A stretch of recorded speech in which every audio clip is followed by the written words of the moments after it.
निच का ये दूसरा लेक्चर है। अभी हम लोग देख रहे हैं निच के ही टाइप्स को। इसमें हम लोग फंडामेंटल और रियलाइज्ड निच के बारे में बताएंगे। सबसे पहला जो हमारा है वो है फंडामेंटल निच। ठीक है भाई।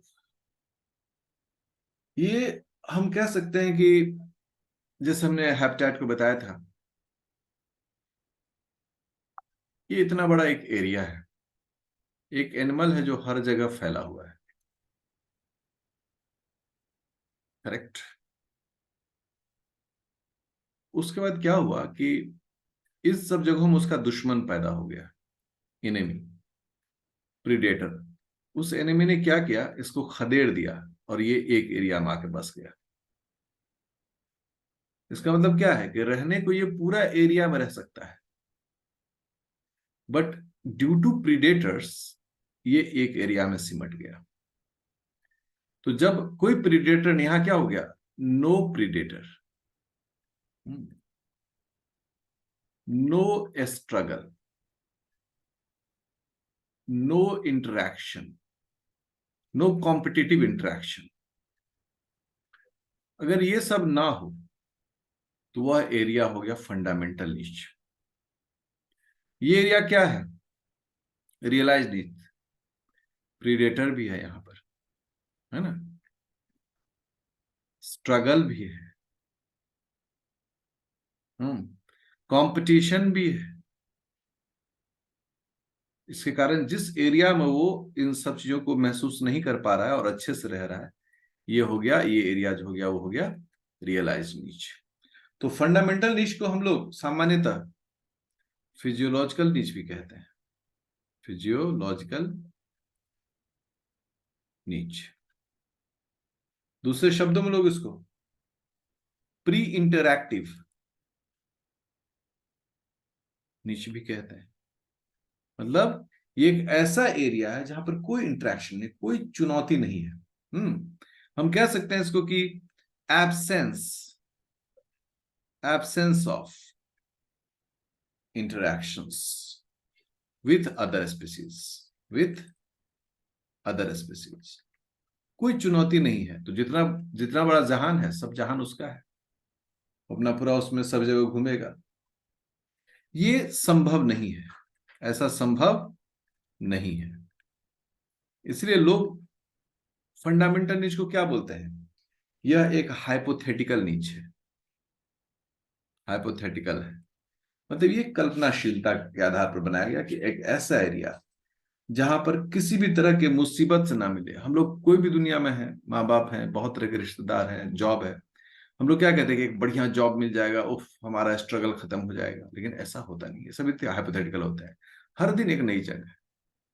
हाँ, अब सेकंड जो है रियलाइज्ड नीच, नाम ही हो गया भाई, यही आपके सत्य नीच, यही आपका एरिया है। इसी को आप, हम लोग सबसे ज्यादा इंसान कब तकलीफ में रहता है, जब वो फंडामेंटल नीच को ही रियलाइज नीच समझ लेता है।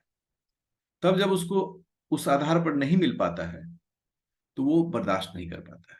और जब हम अपना एक फंडामेंटल नीच के अंदर में रियलाइज नीच देख लें, हम अपने क्षमता को पहचान लें कि हम ये कर सकते हैं, हमें ये करना चाहिए, वो व्यक्ति खुशहाल होता है। रियलाइज नीच मतलब क्या हो गया, यहाँ स्ट्रगल भी है, यहाँ इंटरेक्शन भी है,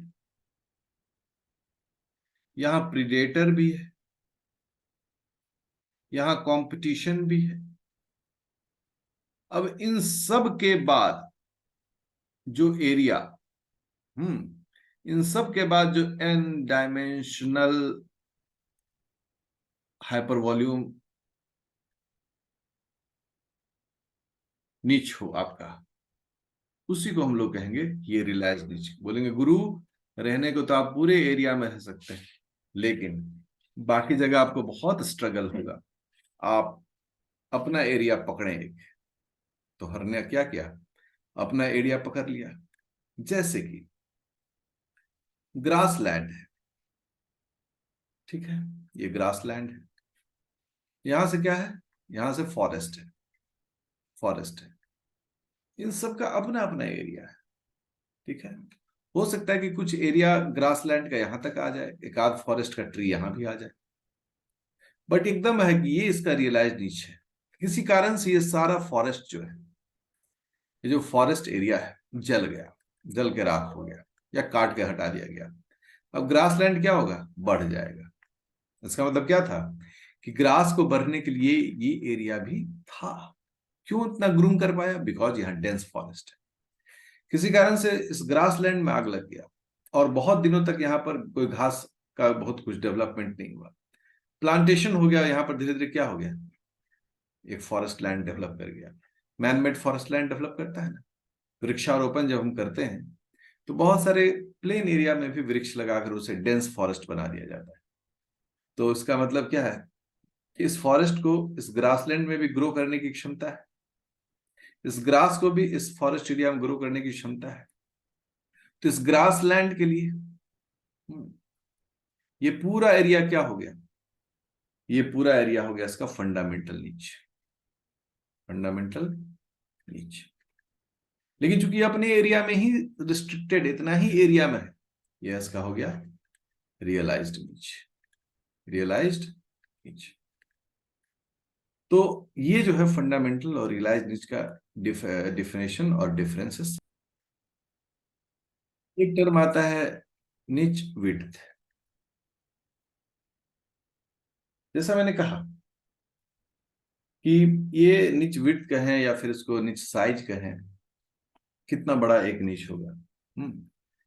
तो हम लोग क्या कहते हैं कि ये जो है डिस्क्राइब करता है, डिस्क्राइब्स द रेंज ऑफ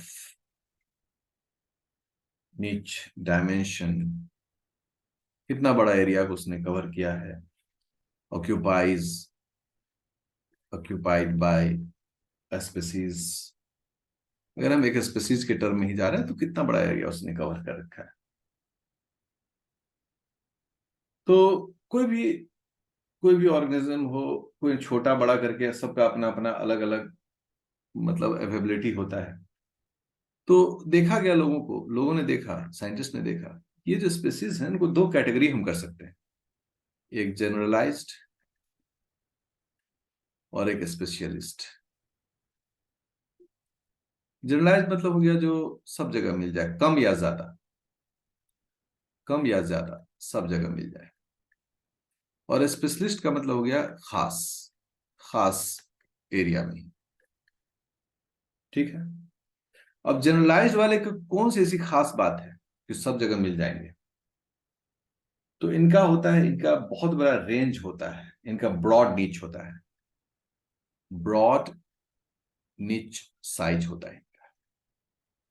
ये पॉलीफेगस होते हैं। ठीक है ना। एक गांव देहात में बोला जाता है कि खाया मुंह और किया देह, मतलब काम किया देह और खाया हुआ मुंह। जितनी डाइवर्सिटी होती है आप उतने अच्छे सरवाइव कर जाते हैं। एक व्यक्ति जो कहीं कुछ भी खा सकता है, सूखा रोटी खा ले, कचौड़ी खा ले, बिरयानी खा ले, है ना, और ये भुंजा खाकर ही जी जाए, सत्तू पानी पी के जी जाए, चूड़ा ही फाँक के जी जाए, वो दुनिया के हर हिस्से में जी जाएगा।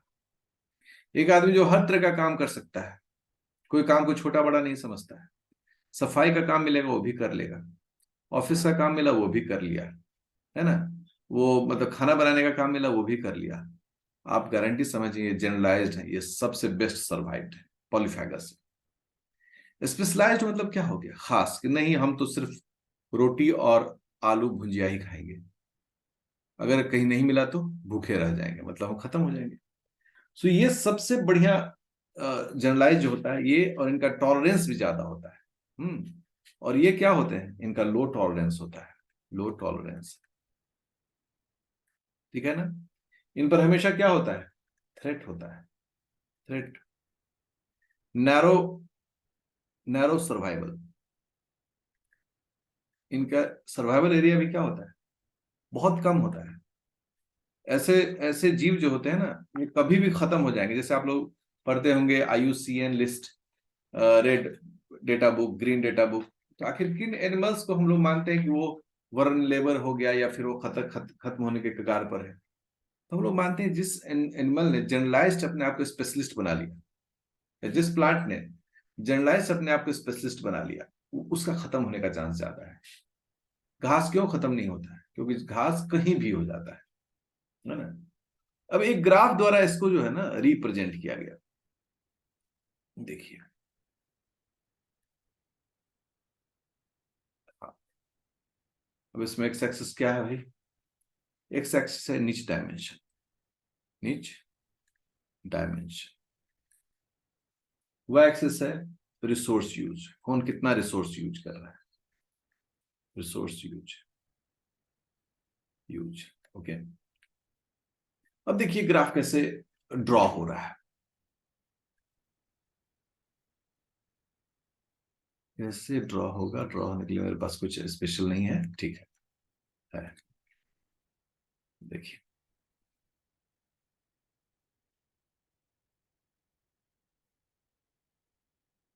ठीक है, एक ये लाइन हुआ, एक ये लाइन हो गया। ये दो स्पेसीज के बारे में बातें हो रही है यहां पर। ये स्पेसीज वन, ये स्पेसीज टू। ये जो एरिया है, ये एरिया स्पेसीज वन के लिए है, ये जो एरिया है स्पेसीज टू के लिए है। ये जो एरिया है ये ट्रांजिशन है ना।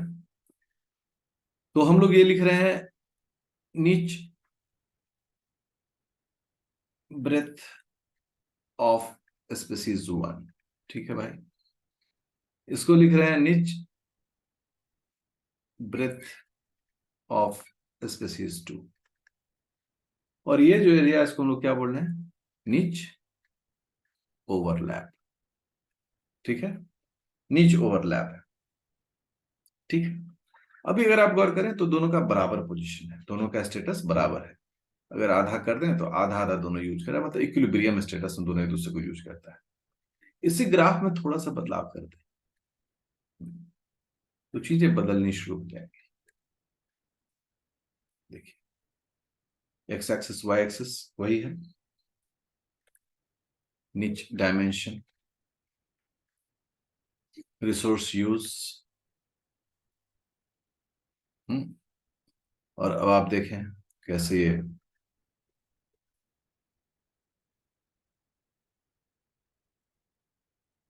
ठीक है। दूसरा भी हम देख लें, कलर बदल दें।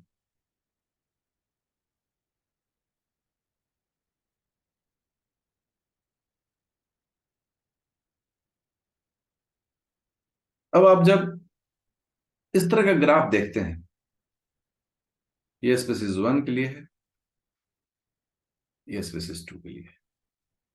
अब हम कहेंगे कि वन का जो है ना निच साइज बहुत बड़ा है, या निच विड्थ।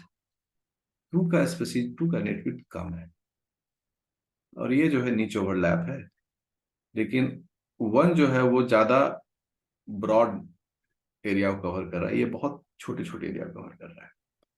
इसका मतलब है कि ये जो स्पेसीज है वो जनरलाइज्ड स्पेसीज है, और ये जो है वो स्पेशलाइज्ड होते जा रहा है। ये जो है वो स्पेशलाइजेशन होते जा रहा है। धीरे धीरे हो सकता है इसके लिए खाना पीना टेम्परेचर सब घटता चला जाए, और ये खतरे में भी जा सकता है।